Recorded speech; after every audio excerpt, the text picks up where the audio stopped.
네, 이번 시간에는 저희 네 번째 시간이죠. 주식시장의 이해 두 번째 같이 한번 살펴보도록 하겠습니다. 자, 먼저 매매 거래 관리 제도예요. 매매가 이루어지는 가운데 급격한 등락이 있을 경우에 이제 관리를 하게 되는데 그런 관리 제도를 한번 살펴볼게요. 첫 번째는 이제 가격폭의 제한입니다. 자, 가격폭의 제한은 급격하게 오르거나 내리는 걸 막기 위해서 일정 수준 이상으로 가격이 오르거나 내리지 못하도록 제한폭을 두고 있는 걸 얘기하죠.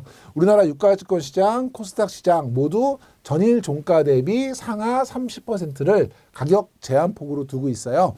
일단 기본적으로 비교 대상이 전일 종가 대비다라는 것과 30%, 요 30%라는 숫자 여러분이 꼭 기억하셔야 되고요. 정리 매매 종목이라든지 ELW, 신주 인수권 증서, 신주 인수권 증권 이런 이제 주식과 관련된 증권들은 주식이 아니기 때문에 가격 제한폭에 적용해서는 제외가 되고요. 우리나라에서만 있는 것이 아니라 일본, 프랑스, 태국 이런 데도 가격 제한폭은 적용하고 있다. 제일 중요한 거는 전일 종가 대비 30%. 요거는 여러분이 꼭 기억해 두시기 바랍니다. 자, 다음에 우리 매매 거래 중단제도에서 서킷 브레이커스라는 건데요. 이 서킷이라는 건 저희가 회로를 의미하는 거고요. 브레이커스는 뭐냐면 회로를 중단한다는 개념이겠죠. 우리가 일반적으로 가정에서 전기를 사용하는데 전기가 과부하가 걸렸다. 그럼 어떻게 돼요? 두꺼비 집에 퓨즈가 내려가죠. 퓨즈가 끊어져요. 그럼 저희가 이제 퓨즈를 갈아 끼는 동안에 전기가 이제 안정을 찾는 그런 개념이어서 여기 보시면 우리나라는 매매 거래가 만약에 문제가 생겼다. 이럴 때 거래를 중단시키는 그러니까 회로를 끊는 이런 제도를 단계별로 운영을 하고 있습니다. 그래서 1단계, 2단계, 3단계인데요. 제일 중요한 건 언제 발동이 되느냐라고 하는 숫자예요. 그래서 1단계는 전일 종가 대비 8% 이상 하락했을 때 2단계는 전일 종가 대비 15%, 또 1단계보다 1% 이상 추가 하락인데 일단 여러분은 15%가 중요하고요. 3단계는 전일 종가 대비 20% 이상 하락했을 때 또는 2단계보다 1% 이상 추가 하락인데 제일 중요한 건 8%, 15%, 20% 요 숫자는 여러분이 꼭 기억을 하셔야 되고요. 3단계로 진행된다 알아두셔야 되고 1단계, 2단계 같은 경우는 발동이 되면 20분 동안 매매 거래가 중단이 됩니다. 이때 또 하나 챙겨두셔야 될 게 이건 전부 다 하락이에요. 하락이라는 게 뭐냐면 등락이 아니다라는 것도 기억하셔야 돼요. 그러니까 20% 이상 올라가거나 하는 것은 발동이 안 되고요. 떨어질 때만 발동된다는 걸 기억하시고 발동이 되면 20분간 매매 거래가 중단되고요. 요 20분 신규 호가는 불가능한데 거래가 중단됐으니까 호가는 당연히 불가능하겠지만 이미 낸 주문을 취소하는 것은 가능하고요. 그래서 시험 문제에는 신규 호가가 취소 주문을 포함해서 불가능하다 틀린 거고요. 각 단계별로 하루에 한 번만 발동할 수 있고요. 장 종료 40분 전 이후에는 발동할 수 없다. 15시 30분에 장이 종료되니까 14시 50분 이후에는 발동하지 않는다는 거예요. 그래서 내용들이 좀 많이 있는데 1단계, 2단계는 공통적으로 적용이 되고요. 3단계는 더 급격한 거예요. 하루에 전일 종가 대비 20% 이상 하락했다는 건 급락했다는 거거든요. 이럴 때는 이렇게 뭐 중단했다가 다시 거래하고 이런 개념이 아니고 매매 거래 자체가 종료가 됩니다. 그리고 모든 호가, 이때는 취소를 포함해서 모든 호가가 중단되고요. 금지되고요. 장 종료 40분 이후에도 발동이 가능합니다. 그러니까 3단계는 1, 2단계에 비해서 조금 더 강력한 조치라고 볼 수 있겠죠. 그래서 내용이 좀 많긴 한데 시험에 자주 나오는 것 중에 하나고요. 문제는 나오게 되면 다음 중 매매 거래 중단제도의 설명으로 맞는 것은 틀리는 것은 하면 이런 것들이 전부 다 지문으로 나오기 때문에 여러분이 맞추기가 쉽지가 않아요. 그래서 좀 힘드시겠지만 서킷 브레이커스 제도에 대해서는 여러분이 꼭 기억을 해 두셔야 되고요. 그래서 일단 8%, 15%, 20% 기억하시고 20분 취소 주문은 가능하다. 1일 1회 장 종료 40분 전에는 안 된다. 그런데 얘는 중단이 아니라 아예 종료가 되고 취소 주문도 안 되고 40분 이후에도 가능하다. 나누어서 여러분이 꼭 기억해 주시기 바랍니다. 자, 다음에 우리 프로그램 매매인데요. 프로그램 매매 같은 경우는 사람이 거래하기 어려운 그래서 가장 대표적인 게 인덱스 주가지수의 어떤 성과를 뭐 쫓아간다든지 차익거래에서 뭐 실물과 선물 간의 가격 차이가 벌어진다든지 이럴 때 거래를 하면서 수익을 내는 거는 사람이 하기가 힘들어요. 이럴 때는 우리가 컴퓨터로 시스템을 만들어서 시스템으로 운영하거든요. 이 시스템이 거래하는 것을 우리가 프로그램 매매라고 합니다. 그래서 시장 분석, 투자 시점 판단, 주문 제출을 컴퓨터로 처리하는 거래 기법이다. 그래서 차익 거래와 비차익 거래 같은 것들이 이루어진다는데 얘는 요거를 프로그램 매매라고 한다 정도만 기억해 주시면 되고요. 자, 프로그램 매매 호가 효력을 일시 정지하는 제도, 우리가 흔히 이제 사이드카라고 이야기하는데요. 우리 교통 상황에 문제가 생겼어요. 그 경찰차가 나타났어요. 그럼 어떻게 하셔야 돼요?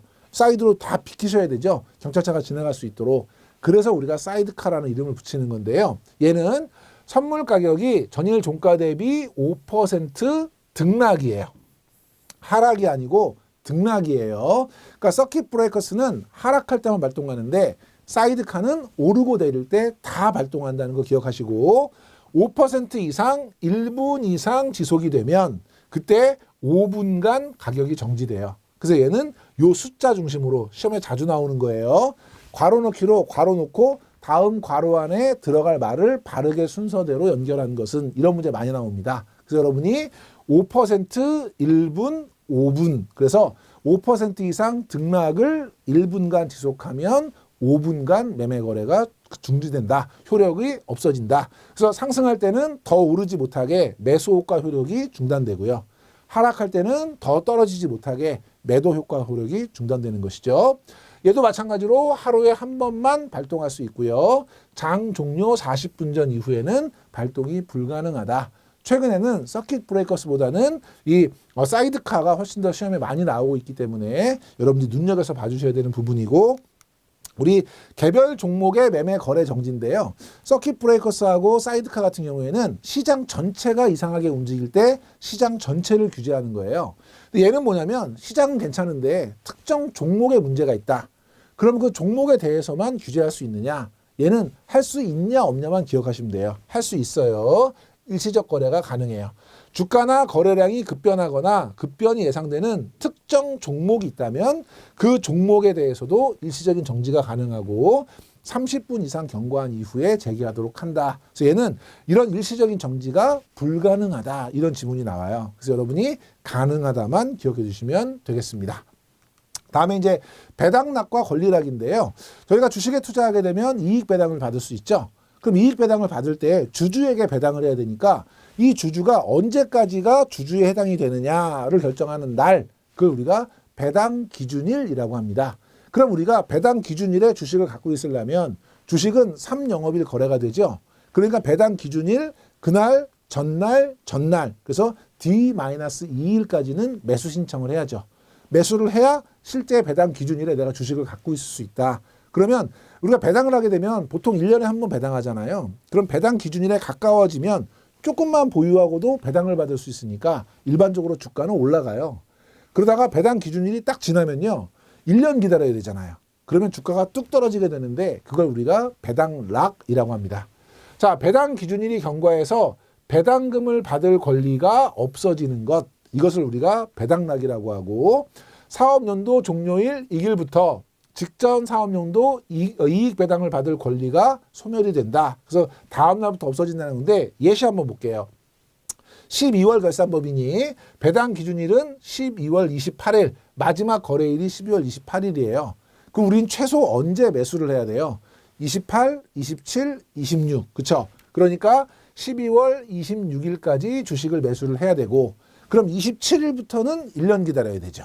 그러니까 12월 27일에 배당락 조치가 이루어진다. 주가가 떨어진다. 이 얘기예요. 예전에는 이 관련해서 이 날짜를 물어보는 문제들이 종종 시험에 나왔었어요.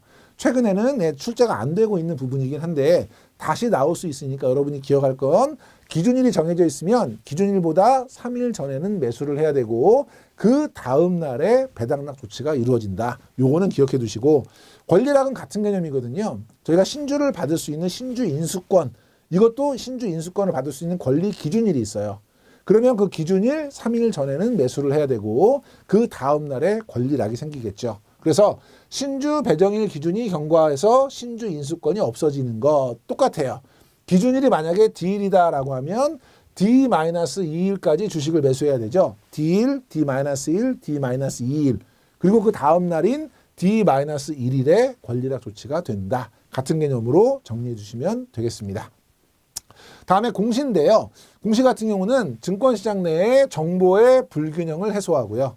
일반 투자자들은 정보가 없으니까 그 정보를 알 수 있도록 공시를 해줘야 되는 것이고, 공정성을 확보해서 투자자를 보호하기 위한 이 제도가 뭐냐? 이게 공시제도다. 이게 이제 시험에 많이 나오는 거예요. 그래서 여러분이 공시제도의 정의 기억하시고요. 공시는 법률적으로 상법상 공시가 있고 자본시장법상 공시가 있는데요. 상법에서는 주주를 대상으로 기업 정보를 직접 공시하는 것을 원칙으로 하고 있고, 소액주주에게 회계장부 열람을 허용하도록 하고 있고요. 자본시장법에서는 주식이 발행될 때, 발행시장에서는 증권신고서, 그래서 우리 금융위원회 증권 신고할 때 신고서를 보여줘야 되고, 이 증권신고서를 기준으로 투자설명서를 만들도록 하고 있는데, 이걸 공시하는 것이 발행시장 공시고요. 유통시장에서는 3개월에 한 번씩 운용 실적에 대한 공시를 해줘야 되죠. 이게 정기 공시고요. 특별한 일이 있을 때 수시 공시나 기타 공시들을 하도록 하고 있습니다. 그래서 여러분이 발행시장 공시와 유통시장 공시로 나눠져 있다 정도만 기억해 주시면 되겠습니다. 자, 불공정 거래 행위 방지 제도인데요. 주식 거래를 하면 불공정 거래가 이루어질 수 있다는 것이죠. 첫 번째, 미공개 정보 이용 행위 규제. 이건 옛날에는 저희가 내부자 거래 규제라고 했어요. 어떤 분이 기업에 속해 있는데 우리 기업이 중국 진출을 할 것 같아요. 주가가 오르겠네요. 미리 사서 거래하는 이런 것들을 막겠다는 건데, 요즘은 내부자인지 아닌지 알기도 어려울 뿐더러 증명하기가 어려우니까 미공개 정보를 이용하면 무조건 규제하겠다. 이게 이제 미공개 정보 이용행위 규제고요. 두 번째, 단기 매매 차익 반환 제도는 아까 제가 말씀드렸던 것처럼 어떤 분이 자기가 다니는 회사의 주식을 샀어요. 그 주가가 엄청나게 올라서 수익이 났어요. 내부자 정보를 이용한 거죠? 자기는 아니라고 우겨요. 이거 증명하기 되게 어렵거든요. 그러니까 내부자 정보를 이용했든 미공개 정보를 이용했든 따지지 않고, 어떤 분이 자기가 소속된 회사의 주식을 사서 단기간에, 그 단기간의 기준이 6개월이에요. 그래서 이 6개월이 시험에 많이 나오고요. 단기간에 이익이 났다면 그거는 미공개 정보를 이용했는지 안 했는지 따지지 말고 무조건 회사에 반납해라. 이게 단기 매매 차익 반환 제도고요. 임원 주요 주주의 소유 상황 보고 제도는 이런 내부자 정보를 가장 잘 알 수 있는 게 임원이나 주요 주주예요. 그러니까 임원이나 주요 주주가 되면 내가 우리 회사 주식을 얼마를 갖고 있다는 거를 미리 보고를 하고요. 그게 달라지게 되면, 예를 들면 더 사서 늘어나거나 팔아서 줄어들거나 변동 사항이 생기면 이거를 보고하도록 하는 건데, 얼마 만에 보고하냐면 5일. 그래서 이 5일은 6개월보다는 덜 중요한데 간혹 시험에 나옵니다. 그래서 임원 또는 주요 주주가 된 날로부터 5일 이내, 또는 소유 상황이 변동인 날부터 5일 이내에 그걸 보고하도록 하는 제도고요. 공매도 규제. 공매도 규제는 뭐냐면 가짜로 파는 거예요. 이건 언제 일어나냐면 주가가 떨어질 걸 예상할 때.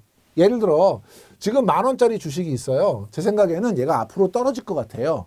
근데 제가 지금 현재 보유하고 있는 주식이 없어서 지금 팔지는 못할 것 같아요. 이럴 때 증권회사에다가 나 이거 10,000원짜리 10,000주만 빌려줘. 차입을 해요. 그리고 그 자리에서 바로 팔아요. 그럼 나는 주식이 한 주도 없는데 10,000주 팔았으니까 1억 원의 매도 자금이 들어오죠. 그리고 일정 기간이 지났는데 진짜로 주가가 8,000원까지 떨어졌어요. 그럼 저는 어떻게 하냐면 8,000원에 10,000주를 사요. 아까 내가 빌린 거 10,000주 갚을게. 그리고 갚는 거예요. 그럼 저는 주식 한 주도 없이 1억을 벌었고요. 8,000만 원 갚으면 순수익 2,000만 원이 남는 거죠. 이거는 뭐냐면 내가 갖고 있지 않은 주식을 가짜로 팔면서 수익을 내는, 이걸 우리가 공매도라 그럽니다. 그래서 소유하지 않은 증권을 매도하거나 꾸어서 매도하는 거, 이거는 강력하게 금지하겠다, 이런 얘기고요. 시세 조정행위 규제는 글자 그대로 시세를 조정하는 거니까 주가를 조작하는 거예요. 가짜로 위장 거래로 조작하거나 실제 현실 거래에서 조작하거나 아니면 허위 사실 같은 것들을 막 유포해서 뭐 찌라시 같은 데 반영해가지고 주가를 조작하거나 당연히 금지고요. 여기에 해당하지는 않지만 부정한 수단이나 계획, 기교 이런 것들을 사용해서 시장에 영향을 줬다. 이럴 경우에는 사기적 행위 금지라고 해서 저희가 포괄적으로 규제할 수 있고요. 해외에서 만약에 이런 일을 했다. 근데 그게 국내 시장에 영향을 미쳤다. 그러면 같이 동일하게 규제할 수 있는 게 역외 적용입니다. 그래서 여러분이 기억하실 거는 위에 4개. 특히 두 번째, 세 번째, 네 번째 것들은 쭉 써놓고 얘는 누구냐? 이런 문제가 자주 출제되고 있습니다. 그리고 맞는 것은 틀리는 것은 할 때 6개월 자주 등장하는 숫자입니다. 여러분이 다시 한번 정리해 두시기 바랍니다. 자, 주식 거래 관련 주요 용어 한번 볼게요. 첫 번째 손절매. 손절매는 뭐예요? 손해가 났을 때 잘라서 미리 팔아버리는 거죠. 더 손해를 막기 위해서. 그래서 주가가 매입 가격보다 하락한 상태에서 손해를 보고 매도하는 것이고요. 레버리지 효과라는 건 뭐예요? 지렛대 효과니까 다른 사람의 돈을 빌려서 주식에 투자해서 더 큰 수익을 내고자 하는 그런 것이죠. 그러니까 타인 자본을 지렛대 삼아서 자기 자본 이익률을 높이는 것. 이걸 우리가 레버리지 효과라고 하고요. 관리 종목. 관리 종목은 상장돼서 거래하고 있는데 문제가 생겨서 관리하고 있는 종목. 요게 해결이 안 되면 상장 폐지할 종목. 이걸 관리 종목이라 그래요.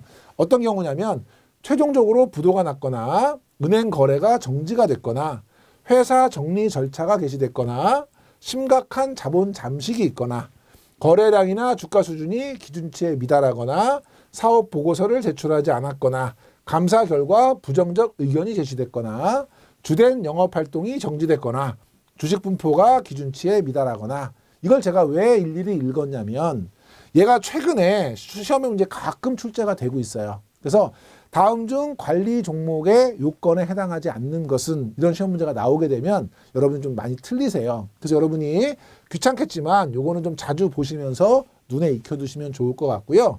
일정 기간 동안 해소가 안 되면 상장 폐지가 되고요. 액면 분할 5,000원짜리 액면을 10분의 1, 500원으로 쪼개는 거예요. 그럼 왜 쪼개요? 두 가지의 이유가 있어요. 하나는 시장의 주식 숫자가 너무 작아서 거래가 잘 안 되는 거죠. 이럴 때는 액면을 분할해서 10배로 만드는 그런 방법이 있고 또 하나는 뭐냐면 주가가 너무 많이 오른 거예요. 지금 주가가 한 주에 500만 원이에요. 그럼 주식 거래가 잘 안 되겠죠. 그럼 이거를 10분의 1로 쪼개서 거래를 원활하게. 그래서 주가가 너무 높거나 아니면 유통 물량 수가 너무 작거나 이럴 경우에 액면 분할을 통해서 거래를 활발하게 하는 것이다. 그래서 요 액면 분할 요거를 뭐라고 하느냐. 얘가 시험에 좀 많이 나오고 있는 추세고요. 액면 병합은 반대겠죠. 주식이 너무 많거나 주가가 너무 낮거나 부실을 좀 해소해야 되거나 이럴 때 이제 병합을 하는 것을 액면 병합이라고 하고요.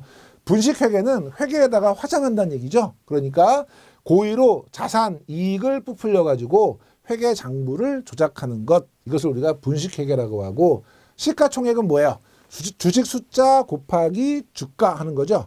그럼 한 주에 얼마인데 몇 주가 있으니까 시장에 우리 주식 전체가 얼마야? 이게 이제 시가총액이에요. 그래서 상장 주식 숫자에다가 시가를 곱해서 합계한 것이다. 자본시장 발전 정도를 나타낸다는 것이고요. 우리사주조합은 우리사주가 거래되는 조합을 얘기하고요. 스탁 옵션, 스탁은 주식, 옵션은 권리. 그러니까 주식을 살 수 있는 권리. 그래서 자사주 매입 선택권을 우리가 스탁 옵션이라고 하고 일정 한도 내에서 싸게 거래할 수 있다라는 개념이죠. 그래서 여러분 여기서는 레버리지 효과, 관리 종목, 그다음에 액면 분할, 분식 회계 정도는 여러분이 꼭 정의와 매칭해서 기억해 주시기 바랍니다. 자, 다음에 우리 이제 주가 지수 한번 살펴볼게요. 여기 지수, 저희가 흔히 이제 인덱스라고 하는데요. 이 지수는 어떤 개념이에요? 기준 시점을 정해놓고 그 기준 시점을 뭐 100으로 할 수도 있고 1000으로 할 수도 있고 정해놓고 비교 시점하고 비교를 하는 거죠. 그래서 기준 시점보다 얼마나 올랐어, 내렸어 이걸 표현하는 걸 우리가 지수라고 해요. 주가를 이제 지수화한 것이죠.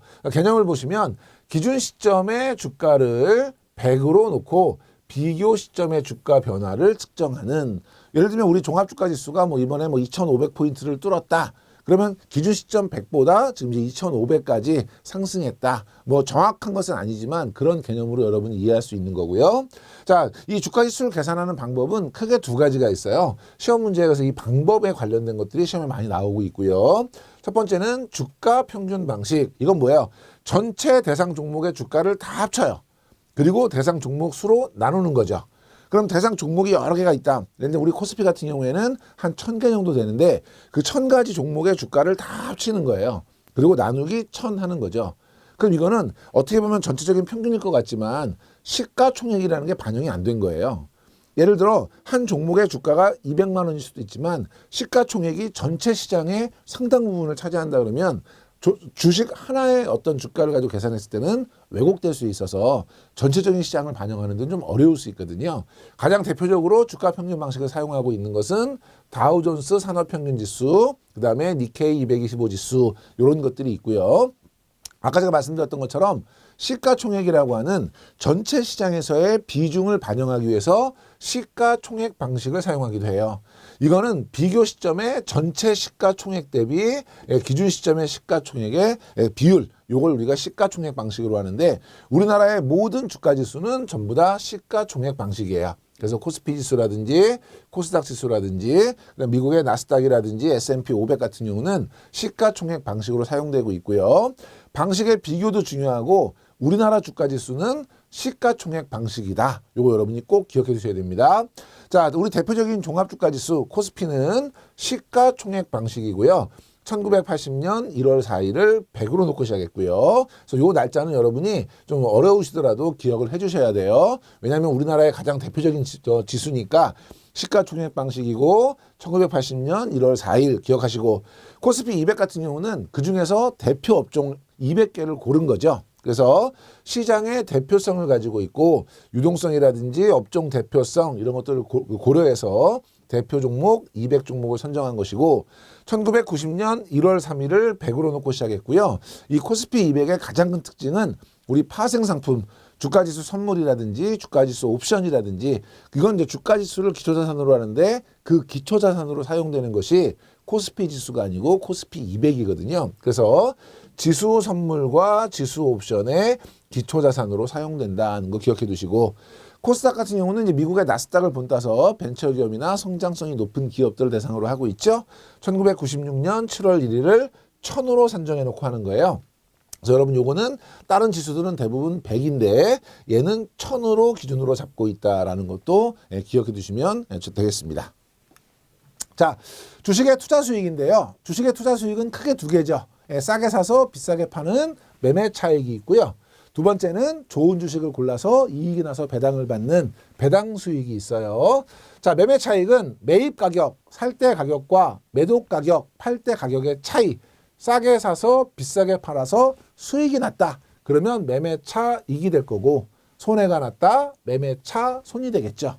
그러면 위험에 대한 보상으로 확정 금리형 상품보다는 기대 수익이 높을 것이고요. 당연히 그 매매 차익은 과세하나요, 안 하나요? 과세하지 않죠. 우리나라는 주식 매매 차익에 대해서는 비열거 소득이기 때문에 과세하지 않고요.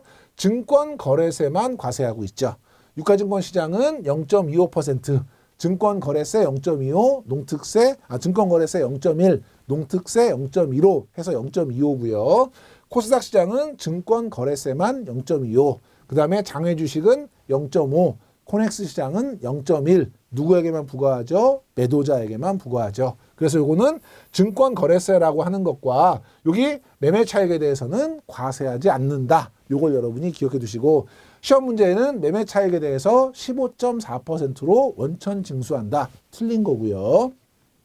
배당 수익은 기업이 일정 기간 창출한 이익에 대한 분배 권리에서 발생한 수익이에요.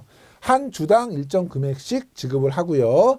최근에는 액면 대신에 시가 배당하거나 중간에 중간 배당하는 것도 활발하게 진행되고 있고 아까 우리 배당락에서 보셨던 것처럼 배당 기준일 3영업일 이전에 주식을 갖고 있어야 되겠죠. 그래야 이제 기준일에서 3영업일 그 전에 매수를 해야 주식을 보유할 수 있고 그 기준일 다음 날이 되면 배당락이 될 거고요.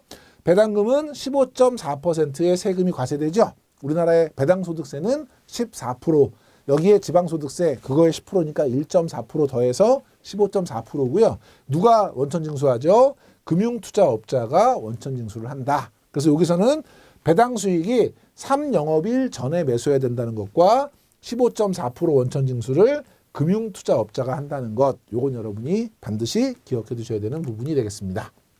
자, 주가 및 주식 투자 수익률의 변동 요인인데요. 자, 시장의 자금 상황, 금리가 상승했다. 금리가 상승하면 어떤 일이 벌어져요? 금리가 상승하면 예금 이자 같은 게 올라가겠죠. 그럼 사람들이 위험하게 주식 투자 안 하고 예금할 거예요. 대출 금리도 올라가겠네요. 그럼 기업의 입장에서는 대출을 받았을 때 이자 부담이 커지는 거죠.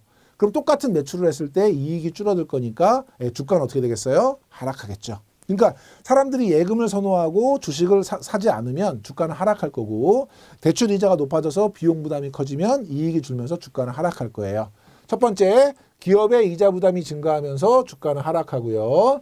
두 번째, 채권 가격이 하락하면 채권과 주식 중에서 채권을 선호하게 된다는 거거든요. 그러면 주가는 하락하고요. 금리가 상승하면 예금을 선호하죠. 그러면 주가가 하락하고요. 결론적으로 금리 상승은 주가 하락이다. 요거 기억하시고, 실물 경기 물가 상승은요 급격하냐 완만하냐가 중요해요. 예, 물가가 만약에 완만하게 상승한다는 건 시장 경제에 영향을 주지 않는 물가 상승이에요. 물가라고 하는 것은 재화와 서비스의 가격이죠. 그럼 기업 입장에서는 물건이나 서비스를 팔 때 그 값이 올라가는 거니까 매출액이 증가하는 거예요. 매출액이 증가하면 이익도 증가할 것이고 주가는 상승하겠죠. 그래서 완만한 물가 상승은 주가 상승으로 이어지고요. 만약에 급격하게 물가가 상승한다. 인플레이션이에요. 그러면 소비가 위축되겠죠. 소비가 위축되면 매출이 줄고 이익이 주니까 주가는 하락할 거고요. 그래서 급격하냐 완만하냐 요 두 개는 여러분이 비교해서 보셔야 되고요. 원자재 가격이 상승한다. 그러면 기업 입장에서는 물건 만들 때 코스트, 비용이 높아지는 거예요. 그럼 이익이 줄겠죠. 그러면 주가는 하락할 거고요. 미국과 중국의 경기가 회복이 된다. 요즘에는 전 세계가 커플링 같이 움직이죠. 그러면 우리나라 주가도 상승할 거고요. 환율이 상승한다. 그러면 수출업자 입장에서는 똑같이 물건을 팔고 외화를 받았을 때 우리나라 돈으로 바꿀 때 매출액이 커지겠네요. 그러면 수출업체는 주가가 상승할 거고 수입업체는 똑같은 물건을 사올 때 더 많은 돈을 내야 되겠네요. 그러면 이익이 감소하면서 주가는 하락하겠죠. 그러니까 환율이 상승하면 수출 기업의 주가는 상승하고 수입 기업의 주가는 하락한다. 요건 여러분이 상식적으로 직관적으로 판단하시면 될 것 같고요. 다음에 우리 투자 심리가 있는데요. 주가의 장기 투자 같은 경우는 경기나 시장 자금 상황 같은 거시 경제 큰 틀에 의해서 움직이고요. 일시적인 주가 등락 이런 경우에는 투자 심리에 따라서 움직이거나 아니면 개별 기업 상황에 따라 영향을 받는 경우가 많다. 종합적으로 보면 이런 거예요. 자, 시장 전체가 변동하는 거는 경제적인 요인, 이 거시경제에 대한 부분이고요. 경제 외적인 요인, 국내외 정세. 예를 들면 뭐 미중 무역 갈등, 한미 무역 갈등, 뭐 한일 무역 갈등 이런 것들이 대표적인 것들이 되겠고요. 주식시장 내부 요인이죠. 그래서 주식시장의 수급이 어떤지, 외국인 동향이 어떤지, 주식과 관련된 제도 변화가 어떤지 이런 것들에 따라서 전체적인 영향을 받고요. 기업 개별적으로는 각각의 기업들에 있을 수 있는 여러 가지 개별 요인들 이거에 따라서 주가가 움직일 수 있다. 이것도 여러분이 참고로 봐주시면 될 것 같고 특히나 시장 전체 변동 요인인지 기업의 개별 요인인지 섞어놓고 골라라. 이런 문제가 가끔 출제가 되기 때문에 여러분이 참고로 봐주시면 되겠습니다. 다음에 주가 수익 비율인데요. 얘는 뭐냐면 우리가 한마디로 표현하면 주가가 이익의 몇 배야 이런 개념이에요. 예를 들면 A라고 하는 기업이 있고요. B라고 하는 기업이 있어요. 이익을 주식 숫자로 나누면 한 주당 이익이 얼마야가 계산되죠. 이거는 클수록 좋은 기업이에요. A의 주당 순이익은 5,000원이고요. B의 주당 순이익은 5,000원이에요. 그럼 이 기업의 가치는 다른 거 다 빼고 이익으로 보면 같은 거예요. 이걸 우리가 주당 순이익은 earning per share라 그래서 한 주당 이익으로 표시하고요. 주가는 저희가 price, P로 표시해요. A는 한 주당 2만 원에 지금 거래가 되고 있고요. B는 3만 원에 거래가 되고 있어요. 그럼 우리는 어느 주식을 사야 되느냐에 대한 부분이에요. 자, 우리가 예상을 해본다면 이 두 기업의 가치는 같은데 지금 주가가 얘는 2만 원, 얘는 3만 원이에요. 왜 그런지는 모르겠어요. 그럼 뭘 사야 돼요? 당연히 A를 사야죠. 만약에 시장에서 이 두 기업의 가치가 같다는 걸 알게 되면 그러면 가격이 어떻게 움직여요? A 기업의 주가가 오르거나 B 기업의 주가가 떨어지거나 그래서 26,000원이든 25,000원이든 균형 가격에서 거래가 되겠죠. 그럼 우리는 올라가는 놈을 사야 돼요? 떨어지는 놈을 사야 돼요? 당연히 올라가는 놈을 사야죠. 이거를 좀 숫자로 표시할 수 없어? 이게 뭐냐면 PER, 지금 우리 공부하는 주가 수익 비율이에요. 얘를 한마디로 얘기하면 주가를 EPS로 나누는 거예요. 이걸 우리가 쉽게 표현하면 주가가 이익의 몇 배야 이런 얘기거든요. 자, A는 몇 배예요? 2만 원이 5천 원의 몇 배예요? 4배죠. B는 몇 배예요? 3만 원이 5천 원에 6배죠. 그러니까 이익에 비해서 얘는 4배로 평가받고 있고 얘는 6배로 평가받고 있으니까 얘가 더 저평가받고 있는 좋은 주식이야. 이런 개념이거든요. 자, 첫 번째. 주식의 현금 창출 능력과 현재 가격을 비교하는 잣대다. 현금 창출 능력이라고 하는 것이 이익이 되겠고요. 현재 가격이라고 하는 것이 주가가 되겠죠. 그래서 주가를 주당 순이익으로 나눈다. 주가를 주당 순이익으로 나눈다. 이 개념이고 결국 주가가 주당 순이익의 몇 배야. 이런 얘기고요. 채권 금리의 역수. 채권은 원금이 들어가서 나중에 이자가 얼마 났어. 이걸 계산하는 건데 얘는 거꾸로 이익과 가격을 비교해서 주가가 이익의 몇 배 하니까 뒤집힌 개념이거든요. 그래서 채권 금리의 역수의 개념이고 퍼가 낮을수록 저평가된 것으로 중요한 건 낮을수록이죠. 낮을수록. 4가 6보다 좋은 거예요. 그리고 모든 요소들이 반영되기 때문에 적정 매수 규명은 어렵다. 얘는 자주 출제가 되고 있고요. 출제가 될 때 박스 쳐놓고 얘는 누구야 이런 문제도 나오지만 제일 많이 나오는 문제는 그냥 이대로 나는 거죠. 다음 중 주가 수익 비율에 대한 설명으로 맞는 것은 틀리는 것은 얘가 다 나와요. 그럼 여러분이 맞추기가 쉽지 않아요. 그래서 여러분 조심하실 게 뭐냐면 우선 2개. 주가와 주당 순이익이 바뀌지 않도록. 예를 들면 주당 순이익을 주가로 나누어서 계산한다. 이건 틀린 거예요. 주가를 이익으로 나눠야 되고 두 번째 낮을수록 저평가된 거다. 이거를 높을수록 저평가된 거다. 이런 지문이 많이 나오기 때문에 2개는 잘 챙겨두시고요. 자, 주식시장의 상승 신호인데요. 고객 예탁금이 증가했다. 증권회사에 주식을 팔고 돈을 안 가져가고 남겨놓은 돈이 예탁금이죠. 예탁금이 늘어났다는 건 뭐예요? 왜 안 갖고 나온 거예요? 투자하려고 대기하고 있는 대기 자금이 증가하고 있다는 거고 외국인의 매수가 증가하면 당연히 주식 수요는 증가할 거고 우리나라 수출이 증가하면 경기가 좋아지는 거니까 기업 이익이 증가하면서 주식이 상승할 거고 경기 선행지수가 상승하거나 기업 경기 실사지수가 상승하는 건 앞으로 경기가 좋아질 걸로 보는 건데요. 이 2개는 뭐냐면 경기를 판단하는 지표예요. 경기를 판단하는 제일 단순한 건 개별 경제 지표를 가지고 판단하는 거예요.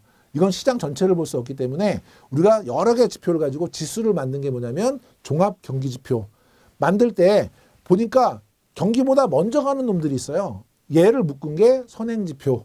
경기랑 같이 가는 놈이 동행지표. 경기를 따라가는 놈이 후행지표예요. 경기 선행지수라고 하는 건 현재 경기보다 앞서가는 지표를 모아서 만든 거예요.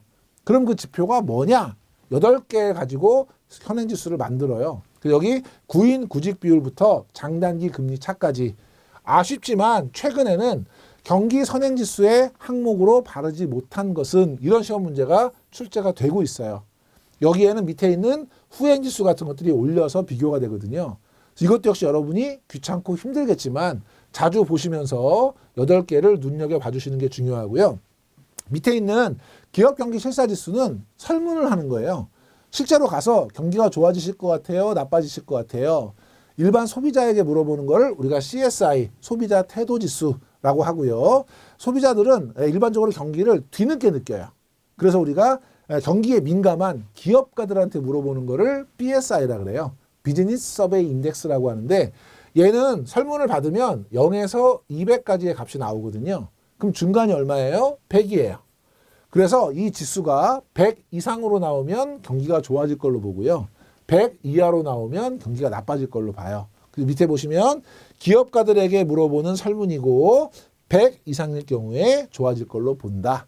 그러니까 이 2개가 상승한다는 것은 결국 경기가 좋아진다는 거니까 주가 상승 신호가 되겠죠. 제가 제목에만 빨갛게 표시했죠.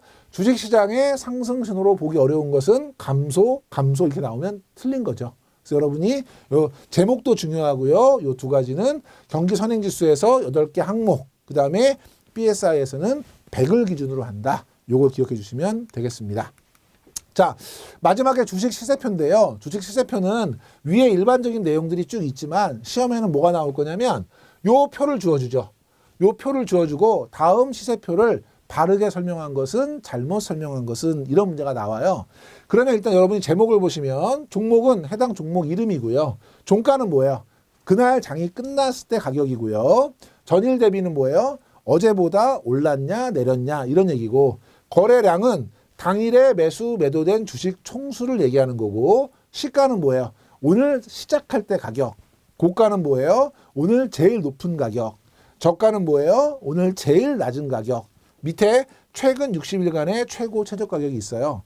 그럼 시험 문제에는 관련된 시세표에 대해서 잘 설명한 것은, 잘못 설명한 것은 하면 지문이 간단하게 오늘 장중에 가장 높았던 가격을 고가라고 한다. 맞았냐 틀렸냐 이런 기본적인 정의를 물어보는데, 제일 많이 나오는 건 여기서 많이 나와요. 여기서 뭐가 많이 나오냐면, 종가는 오늘 가격 끝난 가격이고요.